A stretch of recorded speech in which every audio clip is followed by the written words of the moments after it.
And now we're ready to harvest from the Flow Hive. So first, what I recommend doing before you're going to harvest, like at least one day before, is know what frames are ready. And that means the frame is at least 70% capped. Because even though you can kind of see how full the frames are through the back end of the hive, or you can look on the side panels, this doesn't give you a complete view of the frame. So look to see and make sure that the frames are at least 70% capped, and write down what frames you're going to harvest.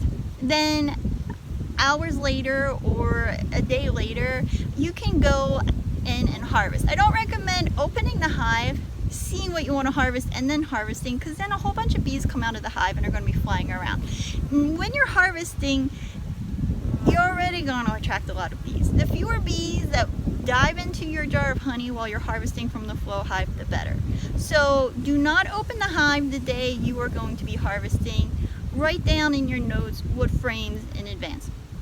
What you're going to want is that little tube that came with your Flow Hive, and I recommend before you are even planning on harvesting, going to the Flow website and buying that packet with these extra tubes. The packet comes with 2 tubes, and it also comes with a couple extra of these guys and the little circle part. These things are clear. I'm not sure why they made them clear, but you think that you're not going to lose them. You put them somewhere very safe, and then you still lose them. When these things fall on the ground, in the grass, they're incredibly hard to find. So have an extra set of these on hand before you even start harvesting. And then you're going to need a container to put your honey in. That could be just a bunch of jars, or what I do is I have 1 3/8 inch tubing along with a 5-gallon bucket, and then of course I drilled a hole into my bucket lid. It's important to put a hole in your bucket lid, because if you just leave the bucket open with the tube pouring in, tons of bees are going to be flying into your bucket of honey. If you do just the jar method, I personally find that that is really difficult, and at the very least have an extra set of hands with you or a folding table, because what is going to happen is honey's going to be pouring out of that jar, and there's no off valve once it starts. So honey's going to be pouring out, one jar is full, you're going to have to grab another jar and put the full jar off on the side and fill up the empty jar. Now that jar on the side that's full is going to have bees going into it unless you have someone else there to put lids on things. So it's really helpful to have an extra set of hands for that stuff, or a folding table off on the side so that you can put the jar under the honey tube, as well as grab more extra empty jars and put lids on the ones that are already full. Okay, so now we're going to start pulling in the honey. Don't forget, you also need this guy. This is the key to unlock the frames so that the honey comes pouring out. This middle one, and pull out that center circle and put it on the side. I like to have a little bag or cup that I put them all in, and then you're going to pull out this piece too. If you're having trouble, you can always use the hook to pry these things out. And you're going to take your jar down below, take your tube. You see one end has the ribs and one end has like this teeny little divot. This end is going to go in here.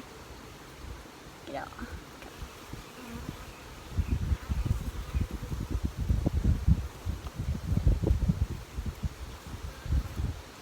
Make sure you push it in all the way. You shouldn't be able to rotate this once it's in all the way. Next, you're going to take your key. You're going to put it in here, and I like to just go a few frames, just a little bit into the frame first, and twist.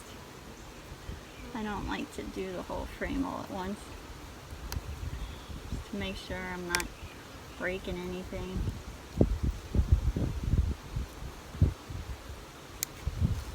Just keep on pushing it in a little deeper.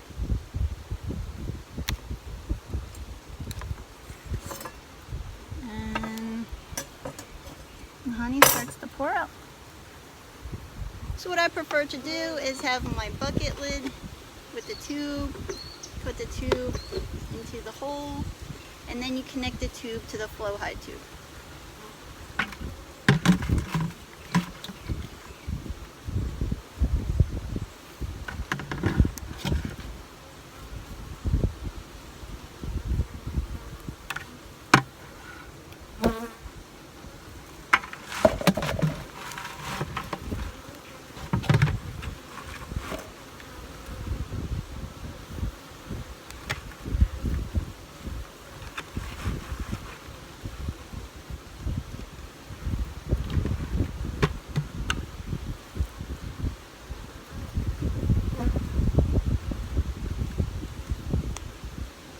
Now the honey is going straight down through the tube and into the bucket.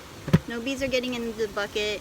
You can use a bucket with a gate, so as soon as you bring it into your house, you can pour it into jars, or you can store it in the bucket, or maybe gallon containers, something smaller if you're not harvesting a lot. But I find this a lot easier than being out here holding jars under the beehive and hoping that bees don't fly into the jar, and then having to put a lid on it while also getting another empty jar out to put under the beehive. I know that the newer versions of the Flow Hive have a tray so that you don't have to stand there and hold the jar, which makes it a little bit more helpful, but I still think that the tube is a way better way to go. And I found this tubing at Ace Hardware. They sell it by the foot. It's 1 3/8 of an inch.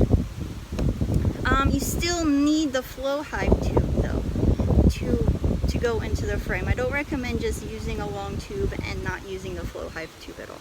The other thing you can do is put multiple holes into your lid and put multiple tubes so you can have multiple frames running at the same time, which can save you a little bit of time if you're harvesting a whole box at once.